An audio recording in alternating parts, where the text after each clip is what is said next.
Voilà, donc de retour sur la libre antenne. Voilà, donc toujours avec Laura Marie. Ça va Laura, Ça toujours. Voilà, bon bah on s'inquiète, vous voyez, nos invités féminines. Et on va reprendre. Alors, il y a plein de questions, plein de réactions. On est rentré dans le sujet, on va dire, hein, sur les pentes glissantes directes, piste noire, on a plongé, hein, puisqu'on a parlé on a fait le tour des races extraterrestres, des reptiliens, et autres sujets qui vous font réagir. On a vu sur le chat, évidemment, dans tous les sens. Comme d'habitude, c'est tout à fait normal. Et là, on va aussi parler d'un autre sujet. Alors, c'est une question. Alors, Julien Sarkis, tu m'as dit, tu le connais? Oui, Julien. C'est de la triche. Moi, je vois son nom. Salut, Julien. Voilà. Donc, il pose une question. C'est vrai, s'il demande un mot sur le véganisme, a du mal, j'ai l'impression, avec le fait de refuser l'exploitation animale. Ce serait sympa de m'expliquer en quoi ça consiste. Merci à vous deux, l'émission est super comme d'hab. Ah bon, moi je suis un viandard, mon cher Julien Sarkis. Bon. Le monde se divise en deux, les végans et les viandards. Alors... Ouais, c'est plutôt au niveau de la conscience en fait. Alors le véganisme... Alors, ce qui se passe, c'est que quand on devient conscient, en fait, on devient conscient de tout, en fait. La conscience, elle peut pas être que à certains moments de nos vies. Quand tu deviens conscient, que tu t'éveilles à plein de choses et que tu ressens, en fait, quand tu deviens conscient, tu deviens empathique, automatiquement. Comme tu disais, on est tous connectés, comme dans le film Transcendance avec Johnny Depp. En fait, c'est vrai qu'on est tous connectés sur un autre plan. Sauf qu'on l'a oublié, on a l'illusion de la séparation. On a l'impression que toi, tu étais pas, moi, je suis Laura Marie. Certes, dans cette vie-là, mais sur un autre plan, nos deux âmes, elles communiquent, etc. C'est pareil avec les animaux, en fait. Un animal, il a une âme aussi, il a une conscience. Et donc, quand on est conscient de ça, on ne peut plus faire les choses qu'on faisait avant, c'est-à-dire manger sans conscience. Manger un steak dans notre assiette sans penser que c'était justement un animal, ou du jambon sans penser que c'était un animal avant. Et donc, c'est là qu'on commence à se poser la question, mais attends, toute cette souffrance qui se passe derrière les murs des abattoirs, bien cachés, est-ce que c'est normal? Est-ce que c'est juste? Est-ce que c'est nécessaire? Est-ce que là, dans le monde dans lequel on vit, où on a de l'abondance en nourriture, en fruits et légumes, en tout ce qu'on veut, est-ce qu'on a besoin d'autant tuer des animaux et même d'en tuer tout court? Et le véganisme va au-delà de l'alimentation, puisque c'est également, est-ce qu'on a besoin d'exploiter les animaux, même dans les cirques, dans les aquariums, dans les delphinariums, etc. pour les dauphins? Est-ce qu'on a vraiment, avec la conscience qu'on a maintenant, est-ce qu'on a le droit de continuer à faire ça? Et donc, c'est vrai que beaucoup de gens le font alors, pour cette raison-là, c'est-à-dire qu'on réalise, on lève le voile également sur ce qui se passe dans les abattoirs, mais même avant l'abattoir, au moment de l'élevage. C'est-à-dire que ces animaux, ils sont profondément maltraités, vraiment, mais c'est absolument atroce la cruauté qu'ils doivent endurer. De leur naissance jusqu'à leur mort. Et ça c'est inadmissible en fait. Plus ça va, plus les fermes sont grandes, plus il y a d'animaux compressés dans des espaces de plus en plus réduits, plus les mers sont dévastées, les dauphins sont massacrés, les baleines, etc., les requins, c'est absolument abominable, il y a aucune conscience. Et puis en Chine, alors c'est encore pire avec tout ce qui est chiens et chats. Là, il y a un massacre bientôt qui va se produire avec 10 000 chiens en Chine, qui vont être torturés et puis mangés. Ça, on peut plus faire ça, on peut plus cautionner ça quand on a une conscience, qu'on est réveillé à qui on est vraiment, et puis qu'on a l'empathie, c'est-à-dire qu'on ressent l'autre comme si c'était nous-mêmes. Donc c'est-à-dire, toi, si tu as mal, je vais me connecter à toi. Enfin, j'ai pas besoin de le faire consciemment, mais si tu as mal, je vais ressentir ton mal et je vais vouloir t'aider, parce que je sais que si tu as mal, c'est comme si j'avais mal moi. Et ben, c'est pareil avec un animal. Donc si l'animal a mal, je ressens sa souffrance. Et donc, savoir que l'animal a été maltraité de sa naissance jusqu'à sa mort, qu'il a été dans les couloirs de la mort, qu'il a vu les autres se faire tuer, qu'il s'est fait égorger la plupart du temps de manière parfaitement consciente. C'est pas que les abattages rituels donc qui sont faits sans étourdissement. Maintenant, quasiment 40 à 60% de la viande qu'on mange, même sans qu'elle soit halal ou cachère, est abattue de cette manière-là. Donc, en fait, l'animal est parfaitement conscient, on l'égorge de manière parfaitement consciente. est-ce que ça c'est normal? Enfin, à partir du moment où on a une conscience, où on est connecté à sa conscience, on peut pas trouver ça normal. Même si on dit qu'on aime la viande, etc., c'est pas normal de faire ça. Mais est-ce qu'on peut pas... Alors dans ce cas, je me fais encore l'avocat du diable, est-ce que c'est pas justement le principe de l'élevage et les conditions d'élevage qu'il faille changer plutôt que s'interdire de manger de la viande? C'est-à-dire de rendre un élevage Humain. plus humain. Tu me l'as enlevé. T'es déconnecté là, je sens parce que Non, je mais l'avais. c'est juste qu'on a tellement l'habitude. Voilà, c'est ça. Alors, bon, cet argument, voilà, à ce moment-là, c'est comme si tu tues quelqu'un et puis tu dis oui, mais je l'ai élevé humainement dans ma cave, enfin, ou je l'ai élevé dans mon salon. Voilà, c'était humain, mais ça te donne pas le droit de tuer quelqu'un, même si tu l'as bien élevé. C'est en quoi le fait de bien l'élever, ça donne le droit de tuer? Bah, il va mourir de toute façon. Bah oui, mais oh non, on peut aller loin, on peut aller loin sur ça. Donc, cette vache qui va mourir. Toi aussi, tu vas mourir, donc autant que je te tue tout de suite. Oui, mais bon, moi je suis un humain, j'ai un traitement particulier. Bah pourquoi? Bah, parce qu'en fait, la vache. Surtout que tu veux le manger alors que tu as d'autres choses à manger. T'es pas sur une île déserte avec qu'un animal à disposition. Mais cette vache qui va mourir. Mais non, elle va pas mourir, elle vit normalement 20 ans et on la tue au bout de... Non, mais... Si on la tue, elle va nourrir. D'ailleurs, c'est marrant, tu vois, la langue. Elle va nourrir tout d'un coup, en mourant, Non. elle va nourrir. Mais oui, mais on n'a pas besoin parce qu'on a d'autres choses à manger. On n'est pas dans un cas de pénurie. Manger des feuilles, ça ne me nourrit pas. Il n'y a pas que des feuilles. Ça, ce sont des fausses croyances. Il faut vraiment s'enlever tout ça. Et puis à partir du moment où... Parce que moi, je brouter, je peux pas. Alors comment je dois faire alors? Il y a plein de choses. En fait, tu te rends compte que quand tu retires la viande, en fait, c'est vraiment pas compliqué. Finalement, quand tu manges la viande, tu vas manger de la viande avec, je sais pas moi, de la purée, des légumes ou des frites. Enfin, j'en sais rien ce que tu manges en accompagnement. Rares sont les personnes qui mangent que de la viande. À ton repas, tu manges toujours un accompagnement avec. Ouais. Alors que quand tu supprimes ça, finalement, tu es obligé de devenir un peu plus créatif et de varier plus ton alimentation, puisque tu vas pas manger que justement ce fameux accompagnement que tu avais avant, donc que des frites par exemple, ou que des légumes. Donc c'est là que tu vas commencer à t'intéresser à plein d'autres aliments que dont tu n'avais même pas connaissance avant. Et c'est là que tu vas en fait manger beaucoup plus varié et tu vas redécouvrir tous les fruits et légumes qui existent sur cette planète et qui sont infinis. Enfin, c'est le nombre de fruits et légumes qui existent. On peut pas le concevoir parce que nous, on va toujours manger les mêmes. Mais il y en a vraiment énormément. Ouais, mais l'homme, depuis, regarde, si on remonte à l'origine, l'homme préhistorique, il mangeait bien de la viande. Bah oui. Mais oui, mais il avait que ça à manger à l'époque. Il n'y avait pas de supermarché avec plein d'autres alternatives. Il avait quand même des fruits à profusion à pas disposition. toujours, parce que ça dépendait de quel endroit il était, de son climat là où il était. Des fois, il avait que un animal à manger. Et puis s'il en avait déjà tué un, il en tuait pas 10 000, quoi. Si tu veux, si déjà on en revenait à ce mode de vie-là, où chaque humain tuait pour sa famille un animal, bah déjà, ça serait déjà bien. Mais là, c'est pas le cas. On mange énormément d'animaux. C'est 60 milliards par an, donc c'est pas un animal qui va nourrir toute une tribu. Mais est-ce que c'est pas justement parce que ce système industriel est complètement fou, parce qu'il surproduit une quantité de viande, on va dire, démesurée. En plus, ce qui est en plus le paradoxe de notre société dans la situation actuelle, c'est que la viande se consomme en excès et en plus à profusion, puis on la jette tellement elle est surproduite à certains endroits du globe, alors que dans d'autres endroits, on meurt de faim et un peu de viande, ça leur ferait pas de mal.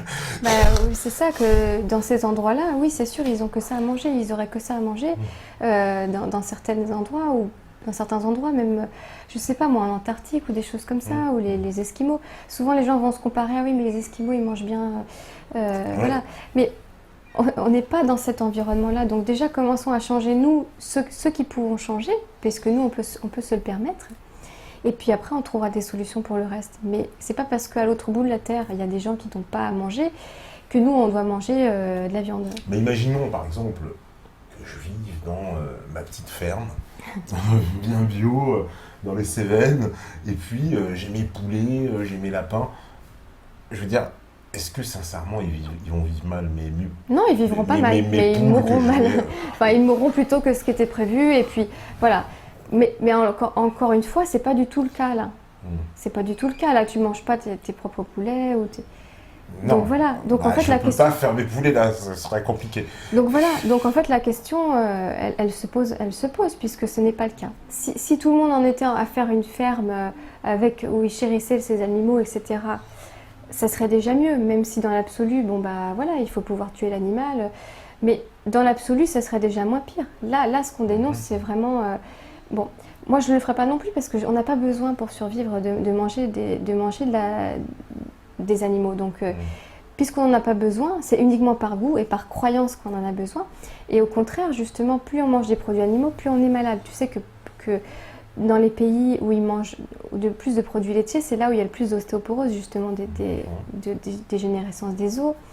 Donc en fait, c'est l'inverse. Plus tu manges des produits animaux, plus tu es malade. Donc quand tu sais ça, il n'y a plus aucune raison, en fait, ni éthique, ni de santé pour consommer des animaux. Et même au-delà de ça, puisque là, on parle de spiritualité, chaque aliment a une vibration. Tu sais, chaque chose a une vibration, comme je disais, a une vibration, pardon. L'eau, la musique, par exemple, la musique qu'on a entendue juste avant de cet instrument, c'est une vibration très élevée. Et également, chaque aliment a une vibration, encore une fois. Donc, du coup, si je mange une feuille de... qu'est-ce que je pourrais manger? Des lentilles, par exemple. Ces lentilles-là, c'est une alimentation vivante puisque ça provient de la terre, surtout si c'est biologique, voilà, c'est ce qu'on appelle l'alimentation vivante. Par exemple, les graines germées aussi, c'est vraiment ce qu'on appelle l'alimentation vivante. Ça n'a pas été transformé par l'homme, donc ça vibre très très haut, ça provient directement de la terre, donc ça a une vibration très très élevée.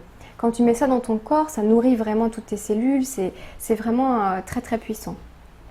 Par contre, si tu manges un aliment mort, donc par exemple le cadavre d'un animal qui est en décomposition, puisqu'une fois qu'il est dans ta barquette, il est déjà en décomposition.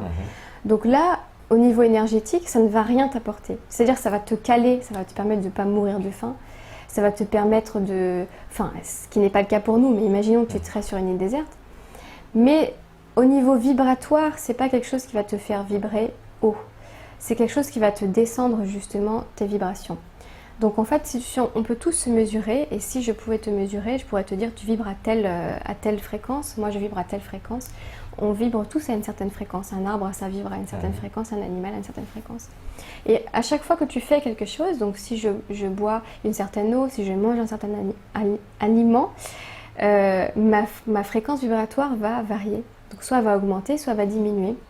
Et donc plus tu augmentes ta fréquence vibratoire, plus tu as justement accès à ces autres dimensions supérieures, plus ton ADN s'active, justement, ces fameux brins d'ADN.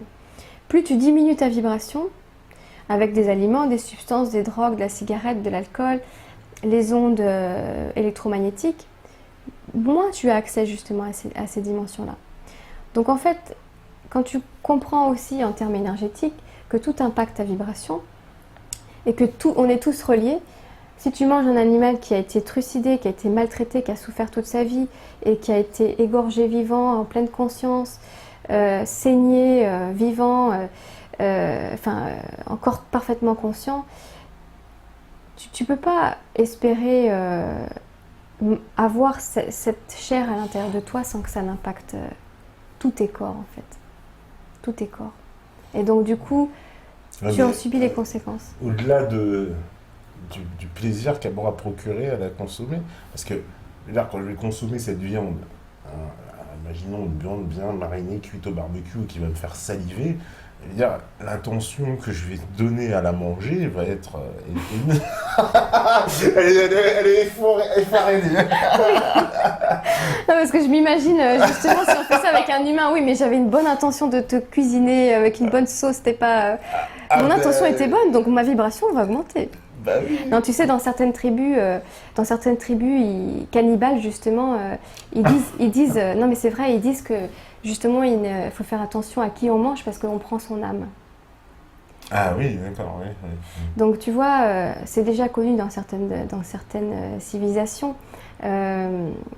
Tu peux pas penser que tu vas manger justement un animal et puis que quelque part ton âme ne va pas être connectée à la sienne sur un autre plan et que tu n'en subiras pas les conséquences. Alors ça veut dire quoi tous les jours, là, toute cette viande qu'on consomme, C'est tout ce catastrophique. bœuf, ces côtes de Ça fait porc. couler du sang et c'est fait justement pour maintenir l'humain dans ce sang qui coule, Oui, mais c'est très occidental c'est quand une même, forme parce de- qu'il y a d'autres pays, ils n'ont pas de viande. Je veux dire, enfin, ils ont moins de viande que nous, beaucoup moins même. Mais justement, et maintenant ils veulent copier ces pays, ils Ouais. veulent copier les États-Unis, ils veulent copier l'Europe. Bah oui, parce que nous, on mange beaucoup de viande, bon voilà, en Voilà. Amérique aussi, mais c'est le propre des pays industrialisés. Je veux dire, dans les pays, dans d'autres pays, dans d'autres contrées, ils n'ont pas de viande, enfin beaucoup moins que nous à table. C'est pas Oui, tous et les jours. justement, on met ça sur un piédestal et on va dire que c'est les pays riches qui ont accès à ça, Ouais, que ouais, c'est un tout à certain fait, tout à statut. fait. Ah, si je peux manger de la viande, c'est que j'ai accès à un certain statut. Oui, tout à fait. Bah, la viande était quand même l'apanage du riche pendant Voilà, longtemps. voilà, Le pauvre ne mangeait pas de viande. Mais de tout temps, il y a eu déjà des philosophes qui ont parlé de ça, notamment Plutarque. Il y a eu beaucoup de grandes personnalités d'avant qui étaient végétariennes hein, et puis qui parlaient déjà de ça, même Einstein, mais ne sort pas Hitler. Ah, bah, on est connecté, c'est pas possible. Elle anticipe les questions. Non, mais j'allais Déjà, dire Hitler était végétarien. Mais non, mais ça, Comment déjà- elle devine le truc? Je t'ai prévenu. Alors, Hitler, déjà, on n'a aucune confirmation qu'il était vraiment végétarien. Et ça ne veut pas dire que Hitler, s'il était végétarien, il ne faut pas être végétarien. Donc, Non, mais c'était ma question troll. Mais bon, si tu l'as dit d'avant. Non, parce qu'on a l'habitude, en fait, dans ce domaine-là. Ah, C'est toujours les mêmes questions qui C'est reviennent. toujours les mêmes questions. Ouais. Non, mais Il y a je vois une ça. liste, en fait. On a toujours fait ça. Les hommes préhistoriques mangeaient de la viande. Hitler était végétarien. Et si on les tue humainement. Et tu m'as pas sorti, par contre, les plantes souffrent aussi. Ah non, bah tu vois, j'ai pas pensé à ça. Tu vois, je reste honnête intellectuellement, Voilà. je n'y avais pas pensé. Voilà, parce qu'il y en a beaucoup qui disent oui, mais les plantes souffrent aussi. D'accord. Mais c'est quoi, elles n'ont pas de conscience, les plantes? Bah, elles ont une autre forme de conscience, c'est-à-dire on peut pas comparer. Enfin, faut être Elles veulent logique. se faire manger, quoi. C'est bon, manger moins, non mais c'est... Mangez-moi, mangez-moi. Ah mais c'est ça, les plantes. Non, les plantes, elles n'ont pas de système nerveux, donc c'est-à-dire on peut tout de suite voir la différence si on égorge un cochon et si on tord On arrache une un plante, brin c'est d'herbe. vrai, Voilà. c'est vrai. C'est pas du tout pareil. Donc en fait, les gens qui donnent, on en rigole, mais bon, encore une fois, c'est pas du tout un sujet drôle quand on sait ce qui se passe dans les abattoirs. Mais bon, ça sert à rien non plus d'avoir un ton hyper sérieux. Tout le temps, c'est vrai que moi, j'ai cette cause vraiment à cœur, beaucoup, parce que j'ai vu ce qui s'y passe, j'ai regardé les reportages et je me connecte aux animaux, donc je ressens vraiment leur souffrance. Ah bah on a reçu Gilles Lartigot ici. Voilà. Et aussi, ils en parlent des abattoirs. Voilà, bon, c'est ça. Et de toute façon, toutes les personnes qui pensent ne pas être sensibles à ce sujet-là, honnêtement, si elles allaient dans un abattoir, c'est impossible que Bah, quelqu'un... lui, c'est ce qu'il dit enfin, de son histoire. C'est à partir du moment où il était dans C'est un abattoir impossible. qu'il a arrêté de manger de la viande. Voilà. Il dit en fait au début il allait visiter les abattoirs et il dit c'est sûr, je suis revenu chez moi, j'ai arrêté de manger de la viande. C'est impossible. À partir du moment où tu as vu ça, tu ne peux plus voir les choses à la même Parce que c'est vrai que c'est pour ça. Alors là, je reprends ce que tu disais tout à l'heure, mais c'est vrai que c'est quelque chose, c'est un fait notoire, c'est que les abattoirs détestent la publicité et refusent absolument souvent les yeux extérieurs, j'ai envie de dire, n'ont pas envie qu'on sache trop ce qui s'y passe et n'ont pas, voilà, ils ne veulent pas donner de publicité, en tout cas de leur activité, Ben non, absolument bien sûr, pas. parce que là, personne n'accepterait de contribuer à ça, même ceux qui en rigolent et puis qui disent c'est pas possible que quelqu'un ne soit pas Donc touché. moi par j'ai ça. besoin d'aller de faire un tour d'un abattoir et ça va peut-être me soigner, c'est ça? Bah, c'est obligé que tu sois touché. Enfin, moi, je sens que tu as un cœur, tu es quelqu'un de sensible.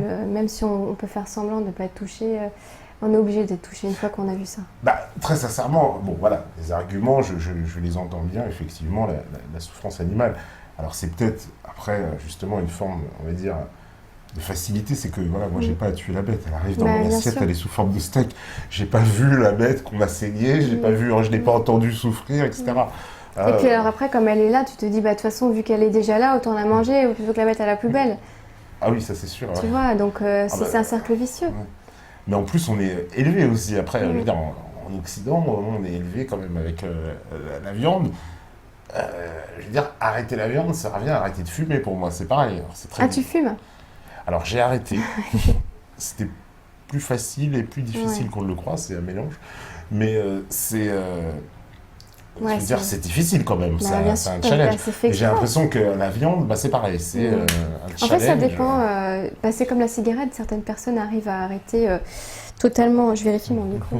Arrivent à totalement arrêter du jour au lendemain. Et la viande, c'est pareil. Il suffit d'avoir un éveil en fait sur ça, de vraiment de voir ce qui se passe pour. Moi, j'ai arrêté du jour au lendemain. Donc, il y a un Tu mangeais de la viande documentaire. avant, tu nous rassures. Ah bah oui, oui, oui, j'en mangeais avant. J'aimais la viande, hein, j'aimais le goût. Hein, ça, il n'y a pas de souci avec ça. Hein, quand c'est bien cuisiné, etc. Comme tu disais, c'est normal, on est élevé avec ça. Mais une fois qu'on a vu ce qui se passe, et puis ça a été d'abord mon propre corps qui a refusé. Au bout d'un moment, j'arrivais plus du tout à manger, et je me suis dit, c'est bizarre, mon corps, il le rejette. Et après, j'ai fait des recherches. Et là, j'ai vu, en fait. Donc ça a d'abord été mon corps qui me l'a demandé. Et puis après, j'ai eu des messages sur d'autres plans, et puis voilà, donc ça s'est fait, et puis justement, ces fameux messages m'ont demandé d'en parler après à travers mon blog, et puis d'en parler plus largement possible, puisque c'est quelque chose qui est vraiment trop trop grave. Donc il y a des gens qui agissent sur beaucoup de fronts, sur les animaux terrestres, et puis il y en a qui agissent pour les animaux marins, comme le capitaine Paul Watson, je ne sais pas si tu vois qui c'est. Lui, il agit pour les baleines, enfin pour les animaux marins, puisqu'il y a 1000 milliards d'animaux marins tués par an. Donc en fait, c'est du véritable massacre. c'est du massacre. On vit vraiment, on vide les océans. Et on sait que si on vide les océans, on se condamne en fait, puisque 80% de la vie est dans la mer. Ouais, voilà, justement, on me demande si tu manges des choses cuites au four quand même. Oui, oui, ça m'arrive. Ça m'arrive de manger je ne suis pas crudivore ou frugivore. Voilà. Je mange quelques aliments cuits, mais principalement crus quand même. Mais alors, quand tu dis tu manges, alors aucun animal, donc tu manges ni poisson, Non. ni je sais pas, des crevettes par exemple, Non. des choses comme ça, ou des... Non, bah, les œufs. franchement, c'est quasiment... Imaginons que j'achète un gâteau, il y a des œufs dedans, ou alors, je suis invitée, il y en a, si jamais je suis invitée ou qu'il y a des œufs dans quelque chose, je vais manger des œufs. Mais par contre, la viande, ça, je fais jamais d'exception. D'accord. Je peux pas, mon corps ne peut pas. Non, parce que les œufs, c'est quand même la base de toute la pâtisserie. Voilà, c'est ça. Donc ça, c'est beaucoup plus difficile. C'est possible. C'est Voilà. les œufs quand même. C'est possible, mais après, je suis pas... L'important, c'est d'avoir la conscience et de le faire au maximum. C'est-à-dire, si tout le monde était déjà végétarien à 90% ou à 80%, ou même n'en manger qu'une fois par semaine, ça serait déjà énorme en fait. On n'a pas besoin d'être à 100%. Beaucoup de gens disent « Ah, mais je ne vais pas me lancer dedans parce qu'une fois qu'on est lancé, j'aurai plus jamais le droit d'en manger. » C'est faux. Si jamais un jour tu veux en remanger ou quoi que ce soit, t'es en ton âme et conscience, tu es en accord avec toi-même et tu le fais, eh bien vas-y. Mais il ne faut pas attendre d'être à 100% parfait avant de faire... De toute façon, ça s'applique dans tout dans la vie. Toi, tu penses que l'humanité végétarienne, c'est une humanité justement qui s'élève spirituellement? Oui, c'est l'avenir de l'humanité. On y va en fait vers... on y va en fait vers ça. De plus en plus de gens s'éveillent à ça et puis vont faire leur propre culture, on va vers une agriculture justement plus respectueuse de l'environnement, biologique, végétarienne. Et on est en parfaite santé quand on ne mange pas d'animaux. Donc non seulement on ne fait pas du mal aux animaux, et puis en plus on est en meilleure santé, on est plus connecté spirituellement, donc c'est extraordinaire. C'est tout bénef. On n'a pas plus faim Non, mais non. Ça, ce sont des croyances. Ouais, parce que moi, je sais pas, moi, la salade... Mais c'est pas que la salade. Ça nourrit pas son âme. C'est pas que la salade, il y a tellement de choses à manger, c'est extraordinaire tout ce qu'on peut manger. Renseigne-toi sur les tapes cuisine végane, tu verras, mais c'est extraordinaire. Honnêtement, j'ai jamais aussi bien mangé que depuis que je mange comme ça. Que depuis que je mange les végans autour de moi, j'invente des plats végans, mais bon... Mais vraiment, hein, je dis ça vraiment honnêtement, je n'ai jamais aussi bien mangé que maintenant. Parce que finalement, quand on mange de la viande, on mange toujours la même chose.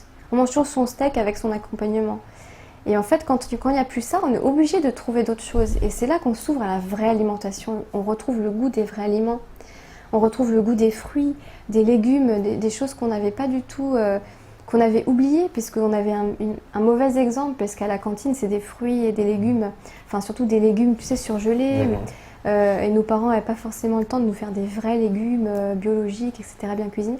Donc on reste sur une mauvaise idée de la salade et des légumes, je suis totalement d'accord, ça dégoûte souvent quand on pense aux légumes, mais parce que c'est des légumes de notre enfance qui n'ont pas été préparés d'une manière... Moi j'aime les légumes et je me dis, il faut une bassine de légumes quoi, pour me combler.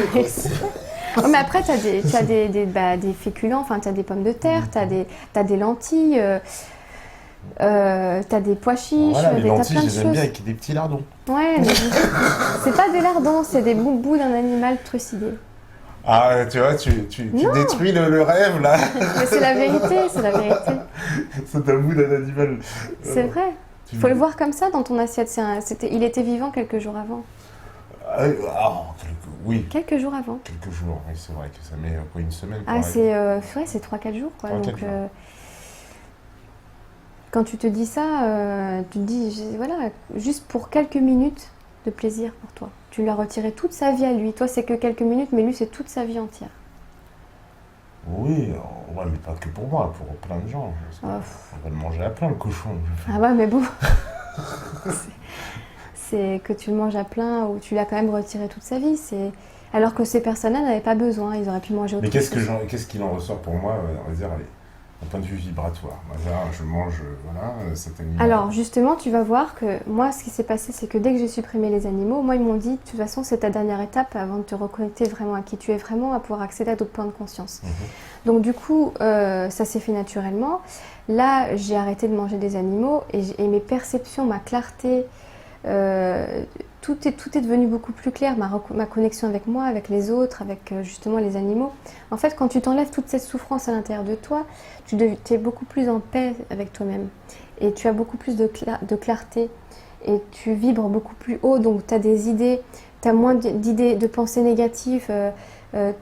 Tout est amélioré en fait en toi et ta santé et ta connexion encore une fois avec les autres. Et donc ça t'apporte en fait déjà une paix avec toi-même, puisque tu sais que ton mode de vie n'a causé la mort de personne, ne cause la mort de personne en fait. Et puis un bien-être, justement, parce que quand tu vibres haut, tu as beaucoup plus d'énergie, et puis tu es, parce que ça plombe la viande. Hein. Tu sais, une fois que tu manges de la viande, tu es plombé, hein, c'est le cas de le dire, c'est un aliment tellement lourd que tu es vraiment plombé. Et puis c'est pas bon pour les artères, c'est pas bon pour plein de choses dans ton organisme. Donc quand tu supprimes ça, tu te supprimes déjà la plupart des problèmes de santé. Tu prends le top 10 des aliments, des maladies, elles sont toutes dues à la consommation des produits animaux. Ou du gluten, ou des farines raffinées. Donc de toute façon, quand tu veux avoir une alimentation épurée qui n'est plus toxique, tu supprimes quoi? Tu supprimes les aliments, les produits animaux, tu supprimes le gluten et tout ce qui est raffiné, donc c'est-à-dire le sucre blanc, les farines blanches, etc.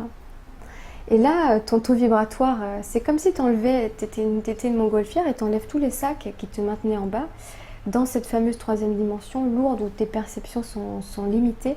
Et là, tu t'élèves, tu lâches tous les lestes et puis tu t'élèves et là, tu commences à percevoir d'autres choses, qui tu es, tu te souviens de pourquoi tu es là. Ouais. Mais l'alimentation donc fait partie intégrante du processus pour toi. L'alimentation et la conscience va obligatoirement de pair, et l'alimentation et la spiritualité va obligatoirement de pair. Tu ne peux pas accéder à des plans de conscience plus élevés en ayant un mode de vie malsain. On devient ce qu'on mange, c'est ça? Exactement. On est ce qu'on mange. On est ce qu'on mange. Donc, c'est pourtant, dans l'histoire, est-ce qu'on peut donner l'exemple d'une civilisation qui a adopté un mode de vie complètement végétarien? Beaucoup en Inde. Hein. Tu sais, en Inde, Gandhi, lui, il était végétarien, il se battait pour ça. Tu sais, Gandhi, Gandhi, il était sur le point de mourir à un moment donné, et puis son médecin, à ce moment-là, lui a dit « Prends un bouillon de poule ». Donc c'est juste un bouillon de poule, hein, c'est juste une soupe, voilà. C'est même pas manger un bout d'animal. Hein. Et il a refusé. Et le médecin lui a dit « Si tu bois pas ce bouillon de poule, tu vas mourir, tu sais que tu vas mourir ». Il a dit « Je préfère mourir que de manger un animal ». Et il a commencé à se laisser... il était décidé à se laisser mourir. Et après, il y a quelqu'un qui est intervenu et qui lui a apporté un cocktail de plantes voilà, pour le soigner. Et il a été soigné grâce aux plantes.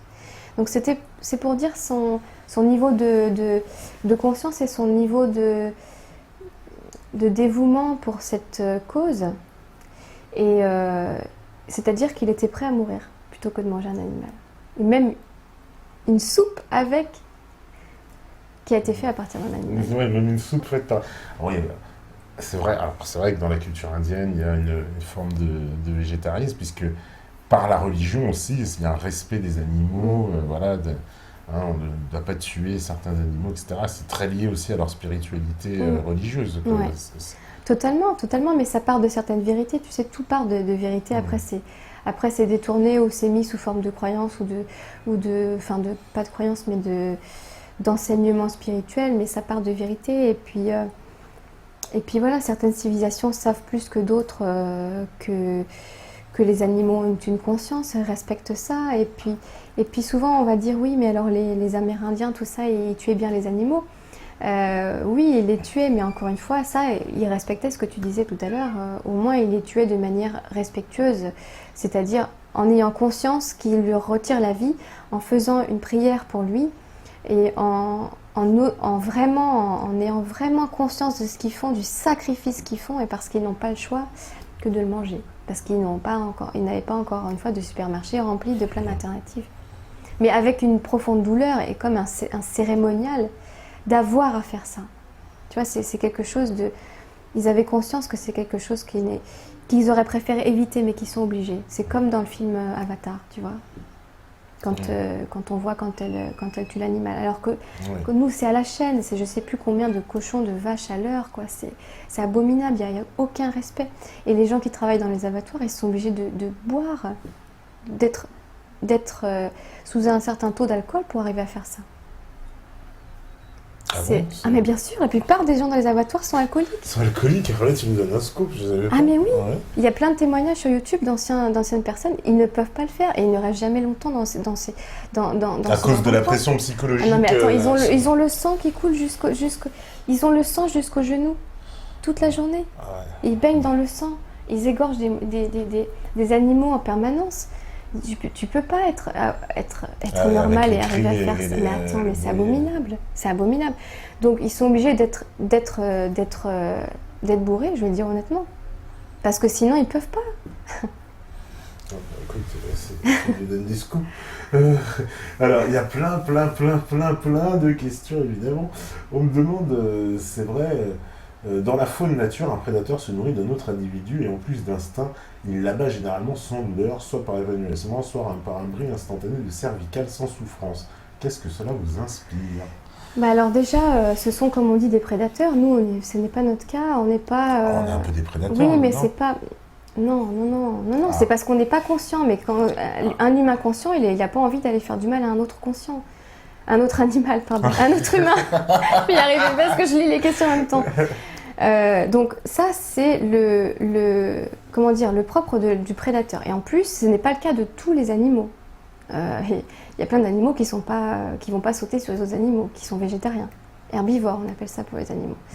Donc, et en l'occurrence, il y avait des grands dinosaures qui étaient végétariens, enfin herbivores. Oui, tout à fait. Donc pourtant, ils ont une énorme masse musculaire, donc ça n'a rien à voir. Ils se nourrissaient pourtant que de plantes.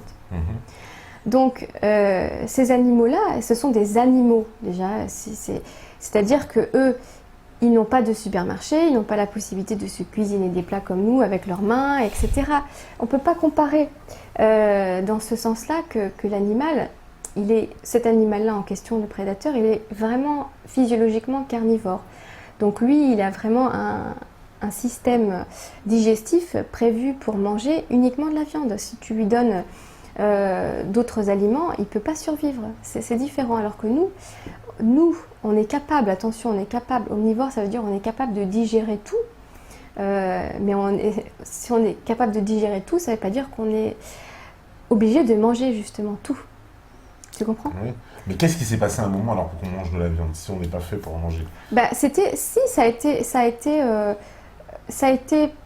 Ça fait partie de notre évolution à un moment donné, puisqu'il n'y avait que ça, et c'était la survie. Et que maintenant, on doit passer à autre chose. Maintenant, on se rend compte qu'en fait, là, on n'en a plus besoin. Ça nous a permis d'évoluer à un moment donné, mais maintenant, on n'en a plus besoin. On est suffisamment conscient, intelligent et capable de créer plein de choses avec les produits de la nature pour se faire des plats vraiment de fous, de créer des créations vraiment absolument extraordinaires, d'inventer des nouvelles saveurs. Ou même, pour ceux qui aiment la viande, on peut recréer de la fausse viande, entre guillemets, sans avoir à tuer un animal. Ça, c'est vraiment l'évolution. Tu imagines une humanité consciente comme ça qui crée des plats de fous avec de la variété, mais sans avoir tué qui que ce soit. Mais c'est ça la véritable évolution, c'est extraordinaire. Enfin, moi, ça me réjouit parce que je sais que c'est vers là qu'on va. Et dans plusieurs générations, on n'arrivera pas à concevoir, nos petits-enfants n'arriveront pas à concevoir qu'on ait pu faire ça à un moment donné, tu sais, comme quand traiteront de barbares, enfin. Ah mais totalement, totalement. Des espèces d'hommes des cavernes, un peu. Mais totalement, mais vraiment. Hein. Tu dis ça en rigolant, mais vraiment. C'est-à-dire qu'ils diront, mais vous saviez ça et vous le faisiez quand même. C'est surtout ça qu'ils vont nous reprocher, parce qu'on le sait là, tout le monde sait ce qui se passe dans l'abattoir. C'est-à-dire que personne ne pense que c'est Disneyland. Hein. Au fond de nous, on le sait, mais on essaye de mettre la tête dans le sable parce que c'est trop...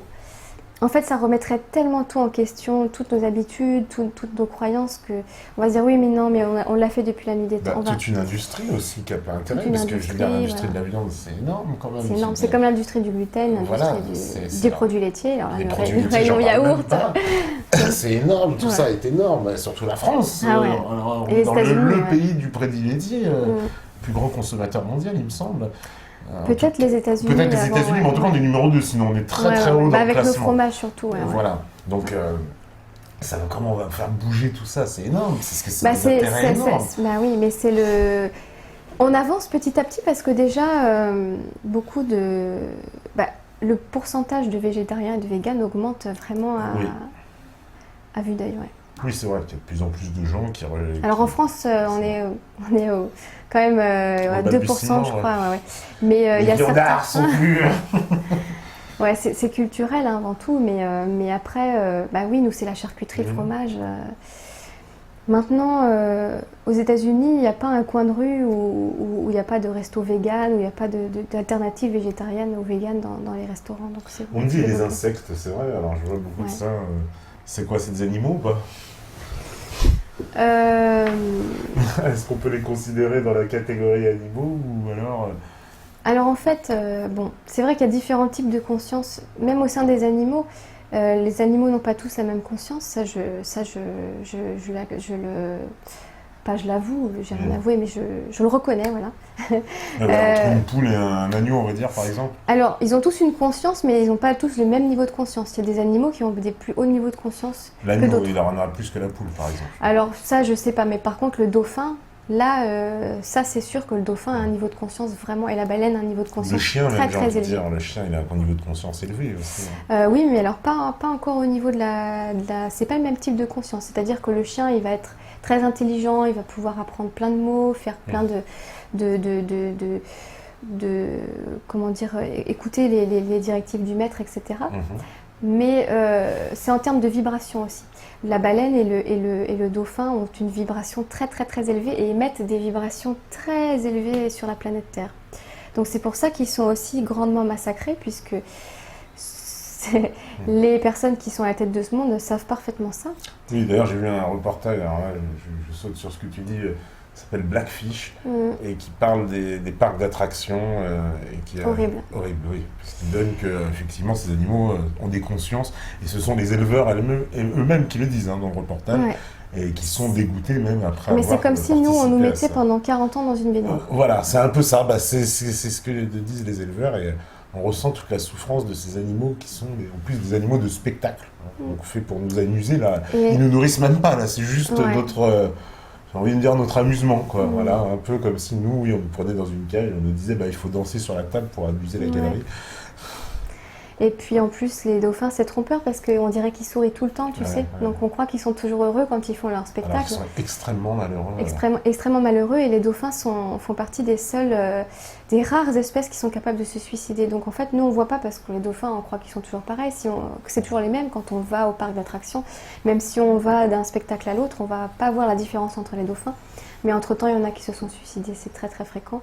Donc comment ils font? Ils arrêtent de respirer et volontairement, ils provoquent leur arrêt respiratoire pour se suicider. Donc il y en a tout le temps dans les parcs d'attractions des dauphins qui se suicident. Parce qu'ils ont conscience qu'ils préfèrent mourir que de continuer à faire ça. Oui. Bah, les éleveurs eux-mêmes parlent de cette conscience animale qui, voilà, effectivement, que ces animaux ont parfaitement conscience de leurs conditions, de leur état et de la prison dans laquelle ils sont. Et ils aiment tellement les humains. Alors, il faut savoir que les dauphins aiment tellement les humains, mais tellement les humains. C'est-à-dire que même pendant le massacre de la baie de Taiji, tu sais, où là, c'est un massacre. Voilà. Les dauphins, en fait, donc on leur plante une sonde dans le crâne, voilà, pour les tuer comme ça. Parfois, ils ont la capacité ils ont quand même une puissance, tu sais, si tu donnes un coup, si un dauphin il donne un coup à un humain, il peut quand même le heurter facilement. Parfois, ils sont tellement dans la compassion et tellement dans l'amour des êtres humains qu'ils vont préférer se faire tuer que de tuer l'humain, même s'ils en ont la capacité. C'est pour dire leur degré de compassion. Les dauphins... Alors, si je m'en fie au livre de Zachary Sitchin, les dauphins, selon lui, ce seraient des êtres d'autres planètes. Alors voilà, ce seraient des êtres d'expérience, en fait, qui auraient un peu foiré avant l'humain, justement, et qui seraient retournés dans l'océan.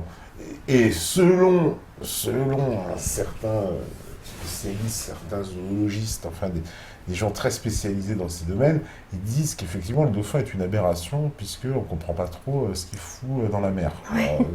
En fait, l'Inde les a reconnus comme personnes non humaines.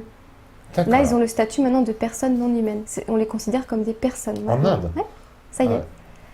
Et donc, ça va se propager, mais on évolue à très très grande vitesse. Il y a de plus en plus d'associations qui se battent pour ces sujets-là. Il y a de plus en plus de personnes conscientes. Ça grandit à très très grande vitesse. Donc je suis très heureuse de ça. Et encore une fois, pour l'instant, on considère ça comme les extraterrestres. On considère ça comme, tu sais, quelque chose de loufoque. Et puis malheureusement, ce qui est regrettable chez l'être humain, c'est qu'en fait, il accepte une vérité que quand elle est passée... à la télé. Mais c'est vrai en fait. Quand tu réfléchis, on croit quelque chose qu'une fois que c'est passé à la télé, de la vraie télé, hein, pas les télés alternatives, hein, attention, la vraie télé, c'est un schéma très spécial de pensée. Donc il faut que ça soit passé à la vraie télé, sur une chaîne principalement, parce que même Arte, tout ça, non. Il faut que ça passe sur TF1, tu sais. Au journal de 20h, par quelqu'un en costume, tu sais, voilà. Et là, le jour où quelqu'un comme ça aura dit « les extraterrestres existent, nous sommes là », tout le monde va y croire. Comme disait Madame Benajam, la crédibilité de l'émetteur. Voilà. C'est incroyable. Selon lui, c'est ce que les formations reposent sur ça. Mais tant que ça ne sera pas passé sur TF1 au journal de 20h, les gens croiront. Même si jamais là, en sortant de l'émission, on voyait plein de soucoupes ou quoi que ce soit, non. Si c'est pas passé au journal de 20h, on peut pas. Notre cerveau, il est tellement conditionné à ne croire que ce qui est passé à la télé, de manière officielle ou dans les journaux, on va le rejeter. Donc c'est pareil pour les animaux. Le jour où ça sera, où on aura compris tout ça, qu'on regardera en arrière, ça sera logique. Mais pour l'instant, on est dans la phase où il faut, accepter que ça soit un peu rejeté. Comme quand on disait que la Terre était ronde, etc. On est dans cette phase-là. D'accord. Il y a plein encore de questions. Je pense qu'on va répondre tout ça dans la troisième partie, c'est le mieux. Comme ça, on va pouvoir sélectionner tout. Il y en a tellement. Oui, des fois, ça s'emballe un petit peu. J'ai vu certaines questions un peu... vous laissez aller. Ah bah, il se laisse aller. Il demande si t'es marié. D'accord. Ça se laisse aller. Rien à voir. Les mecs, ils essayent de prendre un rendez-vous. Ça ne marche pas. Donc... Ça marchera pas. Non, mais c'est toujours comme ça, il faut. Et j'ai pas mon fouet là, c'est genre, je sais pas, d'habitude j'ai un fouet. Ils l'ont retiré. Non, il est sur le côté, on fait signe. D'accord, bon, c'est pas grave. J'essaierai de le récupérer. Bon, peut-être, tu vois, c'est comme t'es venu, ils ont dit, ah non, mais pas de fouet aujourd'hui. Ah bon, t'avais un fouet d'habitude? D'habitude, j'ai un fouet, mais c'est pour les méthanos. Ah. C'est pas pour les invités. Bon, alors, faut vraiment un invité passage. Hein. Peut-être j'aurais dû le fouetter hier. Donc, en tout cas, on va faire une petite pause. La régie, elle est prête. Donc, on fait la petite pause et restez avec nous. On revient après avec Laura. À tout à l'heure.